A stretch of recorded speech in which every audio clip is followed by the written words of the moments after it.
All right, welcome back to the episode 3 of the More Smarter Show, sponsored by Foundation Title.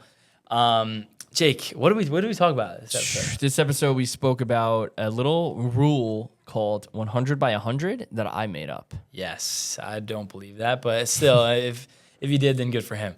We talked about a little bit about wholesaling too, and how the different levels of that 100 by 100 rule, and how you can kind of look at your life differently. And then we talked about more life scenarios and health and Jake's my tiny routines. biceps too. My tiny biceps, but my wet jumper also. Wet jumper. Episode 3 of the More Smarter Show, presented by Foundation Title. We're in this outstanding studio, so thank you for that. Jake, let's talk about. So we are in the same day as episode 1 and 2. I disclosed that in episode 2. I will also disclose that in episode 3. Every time The haircut situation. haircut. I need one. We switched shirts. Dylan wore the shirt I'm wearing right now in episode 2. I wore this shirt in episode 1. Let's get past that Now by go now. on. Yeah. So one thing that we love talking about is this phrase, 100 times 100. I made that one up. You made that up? Yes. I told you. I know you don't believe me. I don't buy it. I mean, because it's so good. It's actually so good, and I hate giving him compliments. But if he made that up, then good for him, because it's actually amazing. But the reason why it's amazing is what it is. Oh, okay. So I told you one time I said 100 by 100 and like with no context, and I was like, figure it out. Yeah. And you did not, obviously. Obviously, you said 100 times 100 equals or something like that. You were like, what is 100? Equals like 1,000. Yeah. What is it? What does it equal again? 10,000. 10,000. 10,000. Yeah. Okay.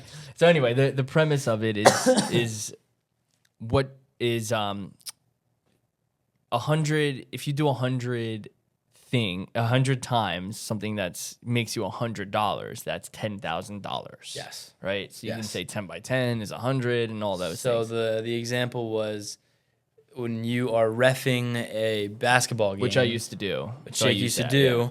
You're making $100. So in order to make $10,000, you need to do it 100 times, which is a lot of time. Yeah. And if we're the More Smarter Show, we don't want to ref 100 baseball or 100 basketball games. Yeah. That's not smart. So what can we do to level that up? And the question now becomes, instead of making it 100 times 100, we'll make it 1,000 times 10. Yes. Or 10,000 times 1. Now, Yes. how do you get to that point is the question.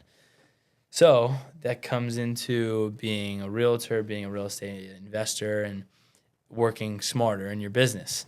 And finding those things that are the efficient ways to getting you to do it only once to make you that $10,000. So Yeah, and I think that actually a combination of all those things is best, because usually those things that are $10,000 but one time are it's a lot of work to get there, or it's once in a while, right? And it's a little less routine.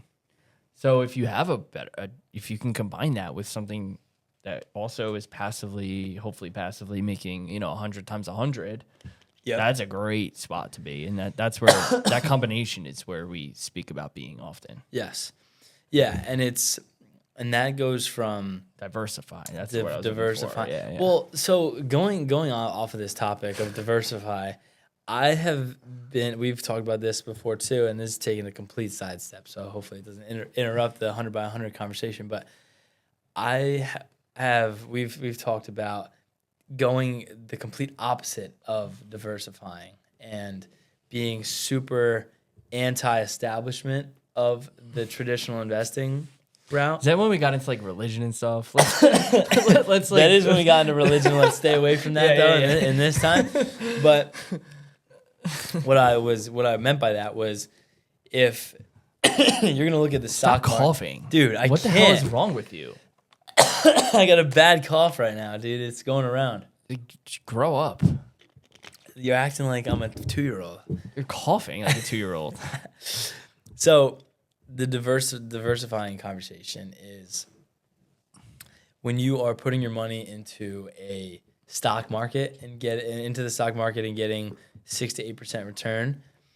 That isn't as you're thinking 100 by 100 in my opinion off of when you're doing that, because it's like, all right, this is the safe route. I'm going to be making $100 every time I do this. Comparative, where it's now it's pushing yourself a little bit more, and you're going to say, all right, now I'm going to try and find one real estate deal a year and put that exact same money that I'd be putting in a stock market and putting it into a real And don't estate you think deal. diversifying between those two would be a good idea? Well, that's where diversifying it from, let's say, if we're looking at a pie chart and we're taking $100,000 that you can invest in 1 year, and just to make it simple, and saying 50,000 of it or 60,000 of it is going into a real estate deal, 60,000 real estate. Okay. and then 20,000 Bitcoin, Okay. and then 20,000 stock market, and doing Okay. it that way. But break it down with how you are knowledgeable too. Like Dave Ramsey said that, where it's your investment strategy should be the exact same as your knowledge in Yeah. mind.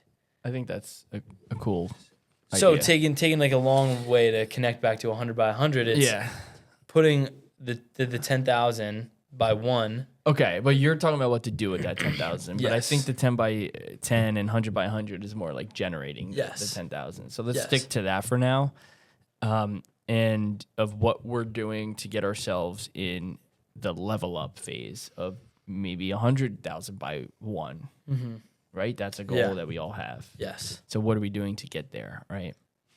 And I mean, I think the More Smarter Show is exactly that. And I think we're trying to, yes, I said diversify, but I think we are trying to, I think this is more the favorite and the fool concept. It's like, let's play 80% of our time in something we can make 10,000 rather than, the smaller things. Yeah, exactly. So what does that now look like? Obviously, let's say examples for you, maybe property management doesn't make as much, but that's more of a passive That's route. more of 100 by 100 for sure. Yeah.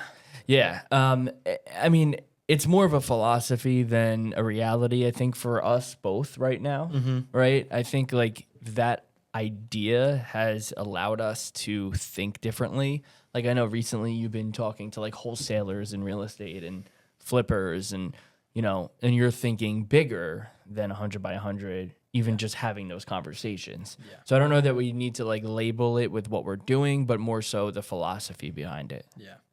So the philosophy behind it, is just looking at different options and different routes of being able to make that. It's just leveling yourself up because in this industry, I mean, no one's going to give us a promotion. We have to give ourselves the promotion, Yeah, right? And true. if we don't do it, no one else is. So, we could be really good at like representing rental clients as a realtor, but like that only makes us a 10 by 10, right? So is that where our time is best spent? Maybe not, right? And maybe it's more in like the higher the price point, the more money you make. So maybe commercial real estate for that matter, right? There's things that we could be focusing more of our energy on that make us more money. Yeah, and obviously And bring us more happiness. Yeah, make more happiness because it's also more money. You feel more course. valued. You feel more respected. Of course, all considered. Yeah, and the way that I kind of look at it with the new route of wholesaling is previously You're wholesaling? Yeah, You're wholesaling real estate. I'm doing a little bit of wholesaling of real Really? estate. Yeah, Nice. yeah. Okay. Yeah, I got a couple wholesales under contract right now, actually. And Okay. Let me just explain that real quick. So wholesaling, essentially you get something under contract as a buyer, and then you find a seller while you're under contract. You assign the contract to someone else and make the difference at what you purchased, what you got a signed contract for on the purchase versus what you got a signed contract for on the sale. Yes. So you're connecting with the seller and you're referring it to the buyer pretty much with a finder's fee. So you have one under contract. Yes, I do. So you never But told me it's this not off camera. I never told you this off camera, but it's not. So it's not exactly. It's more of like getting my feet wet. I'm a part of a. Did you help find the deal? No. So I what is helped your involvement? facilitate the deal? I made the cold contact.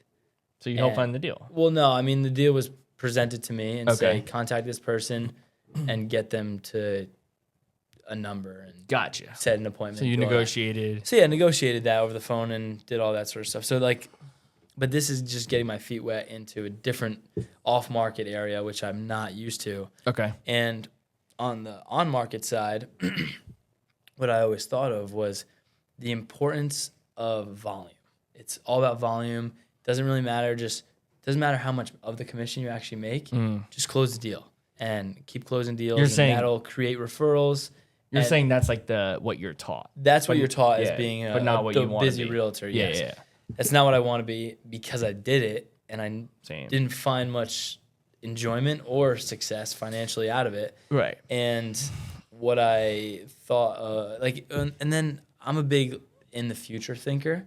Mm-hmm. So if I'm doing all this work right now, what is this going to give me in 5 years? And is it going to give me success? And am I going to be happy from it? And is it going to fill the rest of my other buckets in life?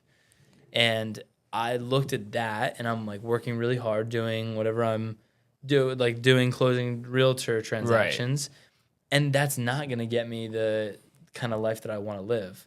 So I needed to change that. Yeah. I kind of do see that future in wholesaling. And Okay. Yeah, you're new to it, so we'll see. But there's it sounds like there's other avenues within real estate, which is what our umbrella industry is, Yes, right? The yes. umbrella of what we do. And there's a ton of ways to do things within real estate. Absolutely. yeah, Yeah. So 100 by 100. So you're now, if you're getting into wholesaling, you're probably in that mindset of 100 by 100 where, I'm sorry, not that, by more like 10,000 by one, where you're trying to spend your time, invest your time on higher producing revenue activities. yes, Like that. So That's awesome. It's that, but it's also finding obviously the opportunity. So if the opportunity arises where it has to be 1,000 by 10 to start, then you're going to be doing that obviously. But yeah, it's working your way up to seeing how this could be a 10,000 by 1, 20,000 by 1. Right, because that's your vision with it. Because Exactly. you're not playing in a small game of wholesaling. You're playing in it. There can be a lot of money if you're a top dog there. Yeah, and then it's also Top dog. Not sponsored by them. but then it's also looking into what that can give you, where it's, let's say I close 10 wholesale deals a year with each a $10,000 assignment fee, so 10,000 by 1, that's $100,000. But if I see a really good deal, so like this is pretty much just a deal finder. It's like you're just leads to constantly bigger trying to, things where you it can buy leads to the bigger house. things where you can buy the house. Yeah. You could become the investor. You can wholesale to me. I could buy Wholesale the it to house. Jake, and Jake could give you 20% of the profit after he flips it, or 10% of the rent. And, and doing that, it leads to bigger things other than being just a realtor. Because think about who you're interacting with now. You're probably interacting with the people that would buy, because whole part of wholesaling is you have to sell it before it's your house. Yeah. You have to assign it. So those people are flippers or builders or construction or whatever it is for it to make sense for them. And those are usually like big players. Very big. Yeah. Versus like if you were just full-time regular old residential realtor, your big player is just like your friends that you hope have a lot of money and want to buy a house. Yeah, Like there's exactly. way different things. Totally. And then the other thing too is if you're looking at it from just how can I create a more predictable income working in real estate and not having to do any other business. Like I want to do that. I want to start another business. I want to go into a different route too. But let's say a big problem is in realtors is not having a consistent income. It's just it's sporadic. You don't know So when you're this going to would make be? money. Yes, because let's say obviously it's more predictable than if I were to find, more predictable than just cold calling and trying to find deals that way, or having buyers that may be undecisive and that sort of stuff. Because let's say I find a deal for an investor that I'm close with. For example, my dad. I found my dad a deal last year. There's repeat business He's there. fixing it up. Yeah. I know I have a listing in 2 weeks. Yeah. And if I find another deal for someone else, I know I have a listing in 6 months. You're back to work and Yeah, exactly. But yeah, so it's the repeat business of that, and it's once I find the deal, now I'm in forever with these people. yeah. Okay. Yeah, there's that way to look at it for sure. So I understand that. Okay. So, I mean, we spoke about the 100 by 100 philosophy, which I did make up, so I hope everyone enjoyed. What about, what else? I mean, you when you met me, Uh-huh. which, by the way, we met at a college baseball game. Yes. 2 years ago. That probably is a relevant story to tell, but I don't feel like telling it. And I don't feel like listening to you tell it either. Yeah, okay, that's fine. But anyway, we had a mutual friend, Yes. right? Yeah. And he introduced us. Rob, at a shout game. out Rob. Yeah. Yeah, it was this little bitch 20-year-old, honestly. Now he's 2 years older. Yeah, It's kind well, of the same, well, the but thing now is, he's talking Jake- about wholesaling. It's crazy. Yeah, it must be Yeah. a crazy feeling for you. Jake was also a teacher at that time, so you. Oh, were, yeah. I remember And real estate. I remember when we were having that conversation, and I was like, "Are you a full time? You're a full time teacher, but you do real estate part time?" And I remember you laughed. You were like, "Well, no, I kind of do both," and that kind of goes into our conversation that we had Well, in I the quit previous episode. teaching 2 months after Yes, that time, yes. right? Yeah. So I knew I was quitting. Yeah. And that was something that we talked about in episode 2, I think, was you figured out how to work smarter during that time Yeah. because you had less time to actually work. Yeah.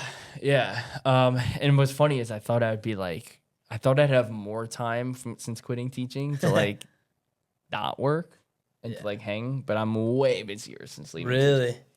Well, now it's 2 years later, but True. even I would say the first 3 months or so, I was like, all right, I probably could teach and still have the business I have because it's not huge. Mm-hmm. And then Aaron Rodgers got hurt. That was 2023.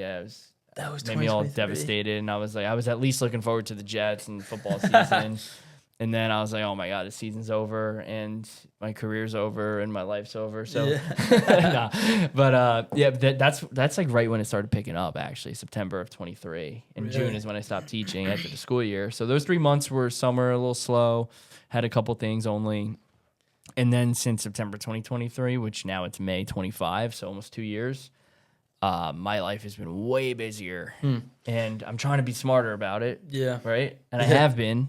But I still could be smarter. So during that time when you made that leap, was there any question of like, oh shit, I shouldn't have left the team left the Left teaching? No, teaching? because like if I was thinking near term, then yes. But I knew I wasn't. Like the whole reason I quit teaching at that time was not because I disliked teaching, because I actually liked it. And that kept me there longer because I liked it.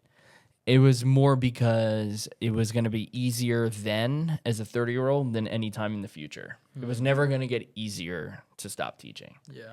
And I knew, and if I was going through lumps of a career, which was like 3 months, but if however long that was, it would have been easier as a 30-year-old than any time later in my life.